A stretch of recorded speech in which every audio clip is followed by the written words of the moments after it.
Recently, Nintendo had just added the Virtual Boy to their libraries of classic games on NSO, and not gonna lie, I was pretty excited for it. Well, yeah, the Virtual Boy itself sucked, but most of the games made for it were actually pretty good. It's kinda like a reverse of Xbox Kinect, where the device itself was good, but most games made for it were trash, but that's a different story. Anyway, for so many years after Nintendo had retired the Virtual Boy in 1996, they never re-released the Virtual Boy games on any of their later systems, not even on the 3DS Virtual Console, which was a huge missed opportunity, and the Red Viper emulator proves it. However, 30 years later, Nintendo had finally brought the Virtual Boy's underrated library of hidden gems onto the Nintendo Switch 1 and 2. It seemed like Nintendo had finally made a good decision during the Switch 2's era for once. But of course, as you probably expected, Nintendo found a way to ruin it, as the Virtual Boy NSO library cannot be played in docked mode, and while the games are technically playable in handheld mode, they look like this.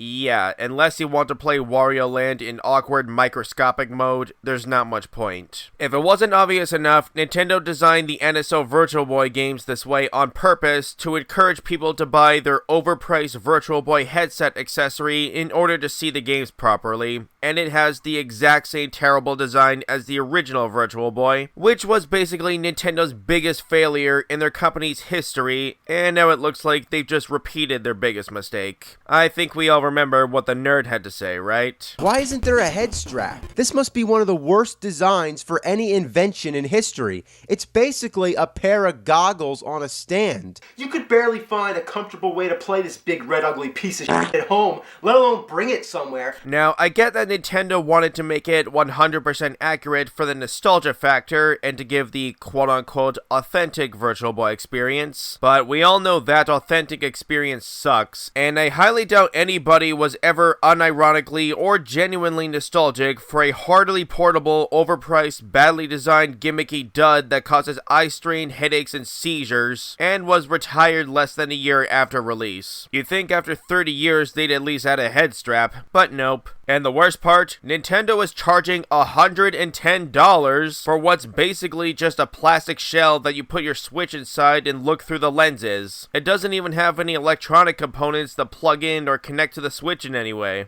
The only thing I'll give Nintendo some amount of credit for is that they did also make a cheap alternative, cardboard Virtual Boy goggles for $30, but that's not much better considering you have to hold the thing up against your face the whole time while playing, which I'd imagine would get very exhausting on the arms rather quickly. It's basically the same thing as Nintendo's old Labo headset, if anybody even remembers that. So yeah, it's basically a pick your poison situation. Either pay $110 for a horribly designed plastic shell with no head strap that's almost impossible to find a comfortable position to play it, or pay $30 for some cheap flimsy cardboard goggles that you hold up against your face until your arms go numb. Honestly, I wouldn't recommend wasting your money on either of these glorified hunks of junk. Instead, I decided to search online for any existing third-party alternatives that may work better, and I discovered there actually does exist VR headset-like accessories for both the Switch 1 and 2. I found them on Amazon, and I could already tell these looked like a much better alternative. As you can see, the Switch 2 model literally cost half the price of Nintendo's official Virtual Boy accessory, and yet it's much higher quality and better designed overall. And of course, there's a Switch 1 model as well, and it's about the same price as the cheap cardboard goggles. So if you had to choose between this and this, I'd definitely go with this. By the way, these are Canadian listings. I checked, and they are available in the US as well. In fact, I think they're actually cheaper in the US compared to Nintendo's official accessories at least, as the American price for the Virtual Boy accessories is $100 US, but here the Switch 2 headset is less than half the price, so all the more reason to get it. Anyway, I ordered the Switch 2 model off Amazon and it arrived overnight. Upon unboxing it, I could already tell it was designed to feel more like a proper VR headset, and honestly, I think this is what the Virtual Boy should have been all along. While the plastic does feel a bit cheaper than real modern VR headsets like the MetaQuest 3 PS3 and PSVR 2, but that's to be expected, and it's still very decent quality for the price. I like how it even has that twisty knob on the back to make adjusting the headset size much easier,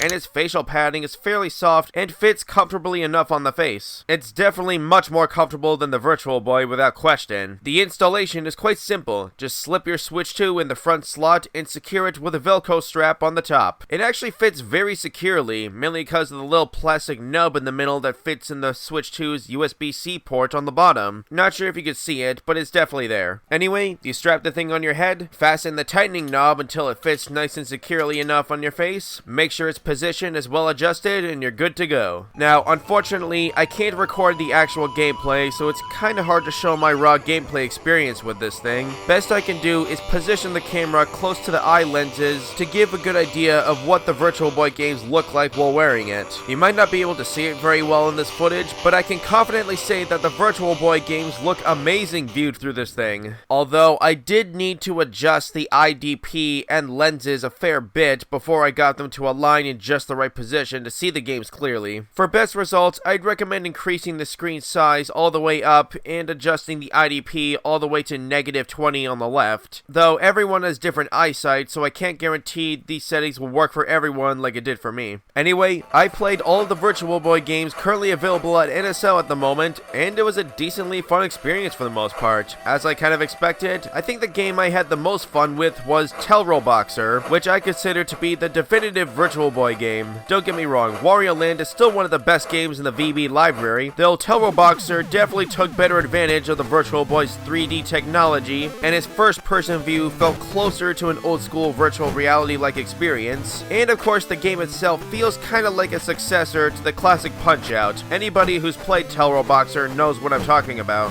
Now, the one and only little drawback or flaw about this accessory is that with the Switch 2 attached, it can feel a little bit heavy on the front of your face, so if you're sitting up playing it for a while, you may start to feel it weighing down on your face at some point. This is probably because the Switch 2 is quite a bit bigger and heavier than the Switch 1, so you'll definitely want to remove the Joy-Cons to reduce the weight a bit. It's not a huge problem, and I think it only becomes potentially problematic if you're wearing it for a really long time. But then again, you shouldn't play the Virtual Boy for too long anyway to avoid eye strain and whatnot. Oh, not to mention, the top strap may leave a funny looking divot in the middle of your hair, lol. But other than that, this is a pretty dang good accessory, and arguably the best way to experience the Virtual Boy games on Nintendo Switch 2. Oh, and of course, it also works great with VR-supported Nintendo Switch games like Zelda Breath of the Wild, Mario Odyssey, and Captain Toad, which is what this headset was initially designed for even before the Virtual Boy came to the Switch, but now it has even more purpose. So yeah, for those of you who got the expansion pack on either the Switch 1 or 2 and wanted to play the Virtual Boy games but don't want to shell out $100 on Nintendo's overpriced glorified hunk of plastic or cheap flimsy cardboard, this is a perfect alternative that's more affordable, higher quality, and better built for these types of games. By the way, this video is not sponsored. I am personally recommending this based on my own experience with this thing after buying it. So what do you think? If any of you have bought one of these specifically for the Virtual Boy games, please tell me your experience with it in the comments below.